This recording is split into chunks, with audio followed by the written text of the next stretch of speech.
Olá, boa noite. Está começando mais um programa Mais Saúde, ao vivo, aqui pela TV Campos de Minas. O nosso convidado de hoje é o radiologista Dr. Daniel de Souza Carneiro. Ele é um dos funcionários da Climagem e nós estamos fazendo comemoração em aniversário da Climagem, então todo mês a gente recebe um convidado que trabalha lá e ele vai tirar as nossas dúvidas nessa área. Muito obrigada por sua participação, doutor Daniel. Espero que essa seja a primeira de muitas aqui no nosso programa. Claro, primeiro eu gostaria de agradecer o convite da TV Campos de Minas, dar essa oportunidade para que nós possamos esclarecer as dúvidas, principalmente dos telespectadores, e estamos aí à disposição para tirar todas as dúvidas. Tá, joia, obrigada. Daniel, explica um pouquinho pra gente qual que é a importância dos exames na prevenção das doenças. Os exames hoje, a gente teve uma evolução muito grande, nas últimas décadas principalmente, nesse campo do diagnóstico dentro da medicina. Os exames, não só os exames de imagem, mas os outros exames diagnósticos no geral, tiveram um avanço muito grande. E na parte da imagem, que é a minha especialidade, a gente teve um avanço ainda maior, principalmente com o uso de novas tecnologias, principalmente com a utilização da ressonância magnética e até de aparelhos de técnicas mais antigas, como o ultrassom e a tomografia computadorizada, tiveram avanços significativos na qualidade da geração de imagem desses aparelhos e também a tecnologia desses aparelhos melhoraram bastante. E isso auxilia em muito o diagnóstico de novas patologias e a precisão no diagnóstico delas. E também a velocidade com que a gente consegue fazer esse diagnóstico. Lá na Climagem, dependendo do tipo de exame, você consegue pegar o resultado no mesmo dia, né? Consegue. Hoje lá a maioria dos exames de ultrassom, principalmente, a gente consegue fazer um laudo mais rápido do que os demais exames.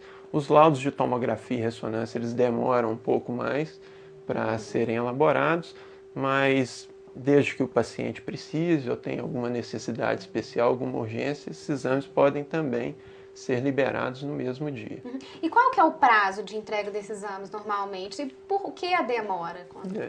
Os exames de tomografia e ressonância são exames compostos de muitas imagens, e têm que ser avaliados com muito critério.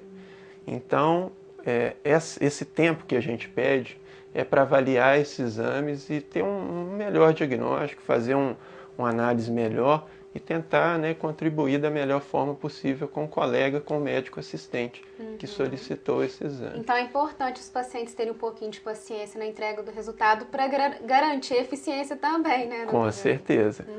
Em relação aos exames de imagem para as grávidas, qual a importância de se fazer esse acompanhamento?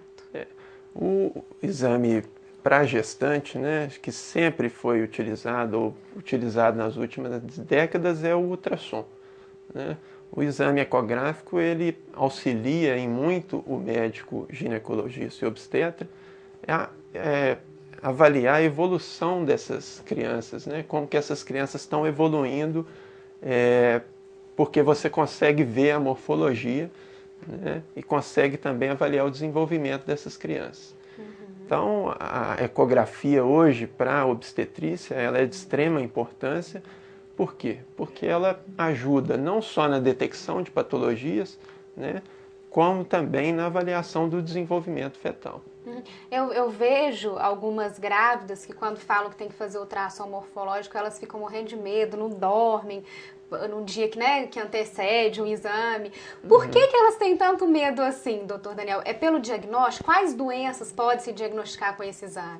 Diversas patologias, principalmente as alterações morfológicas, podem ser diagnosticadas pela ecografia. A apreensão dessas mães se deve principalmente ao fato de se deparar com a possibilidade da criança dela ter alguma dessas patologias. Mas assim, cabe lembrar que são alterações muito raras, muito pouco encontradas nos exames de rotina, são poucos casos que a gente encontra dessas patologias.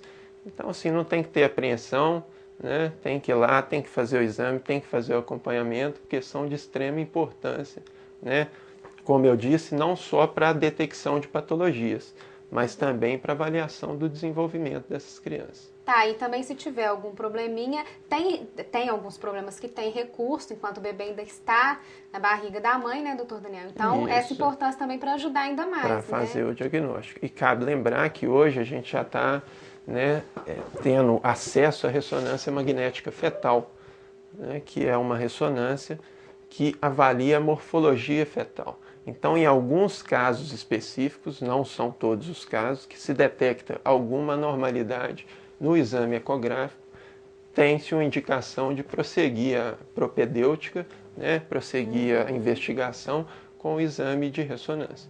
Mas são casos também, casos específicos e não tão frequentes. E esse exame tem um período da gestação que a mulher deve fazer ou ela pode fazer em qualquer época? O exame morfológico, Isso. o exame morfológico ele é feito basicamente entre a 18ª semana de gestação e a 22ª semana. Se passar desse período, não consegue mais? O ideal é que seja feito nesse período, né? Porque a gente tem uma facilidade de avaliar a criança nesse período, até mesmo pelo tamanho dela, né? Nesse período, entre 18 e 22. Passando não é o ideal. E quantos ultrassons que a mulher deve fazer no decorrer da gestação? O ideal é que sejam feitos 3 ultrassons. Né? 9 meses, só 3? O ideal, né? Assim, o recomendado pelo Ministério da Saúde. Mas ela pode fazer um por mês ou isso não é recomendado também? Não tem nenhuma contraindicação, né? O ultrassom é um método que não utiliza radiação ionizante, como o raio-x e a tomografia, né?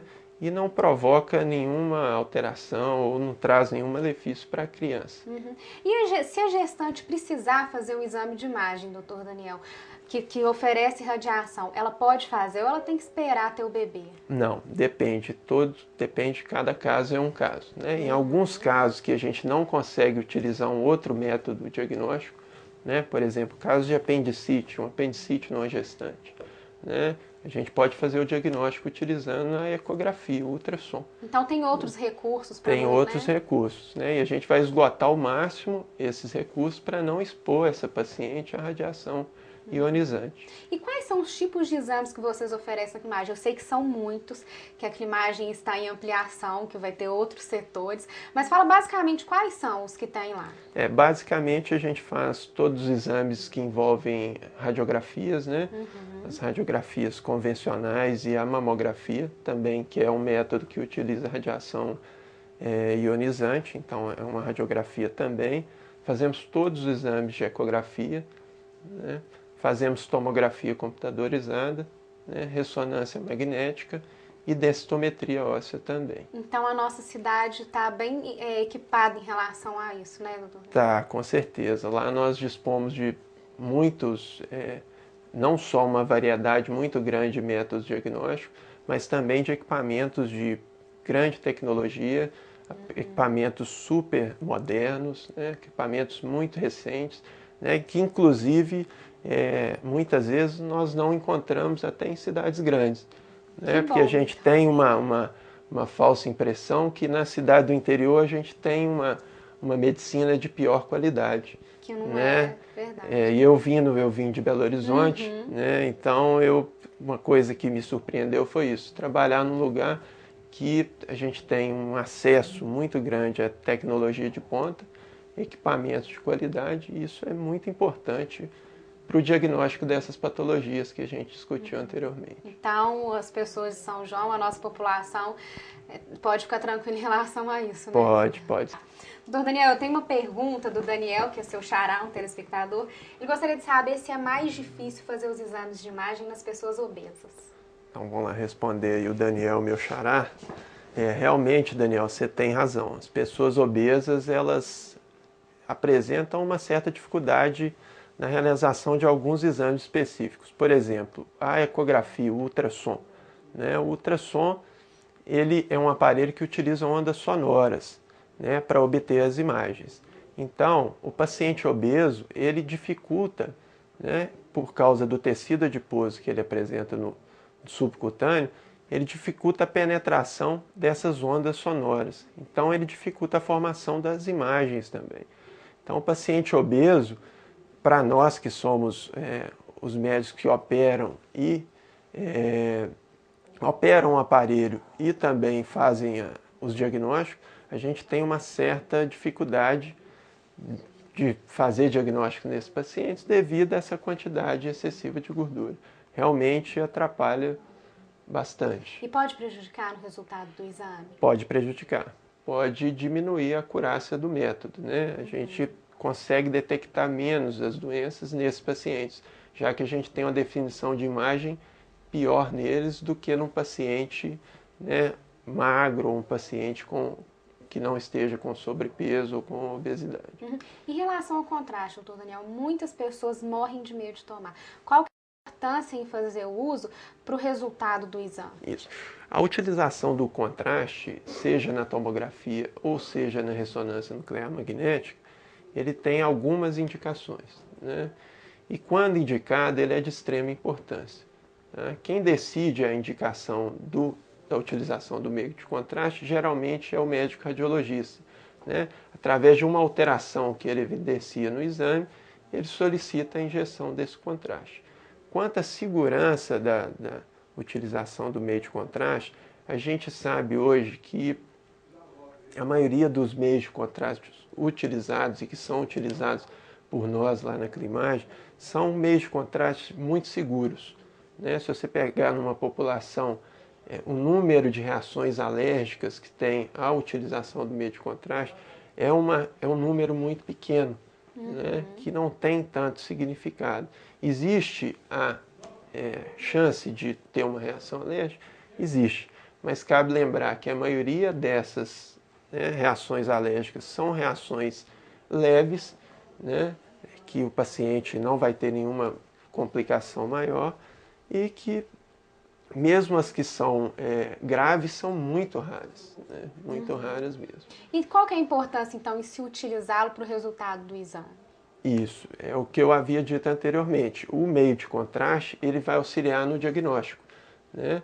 Às vezes nós temos algumas lesões, né, no paciente que necessitam da utilização do contraste para definir melhor qual a natureza dessa lesão. Por exemplo, se é uma lesão de natureza maligna, né, se é uma lesão que a gente suspeite seja uma lesão de natureza mais benigna, né? Então o contraste vai nos auxiliar, né, nessa diferenciação. É mais uma ferramenta que a gente utiliza, né, para fazer esse diagnóstico que a gente chama de diagnóstico diferencial entre as diversas patologias. E se a pessoa não quiser tomar? De jeito nenhum.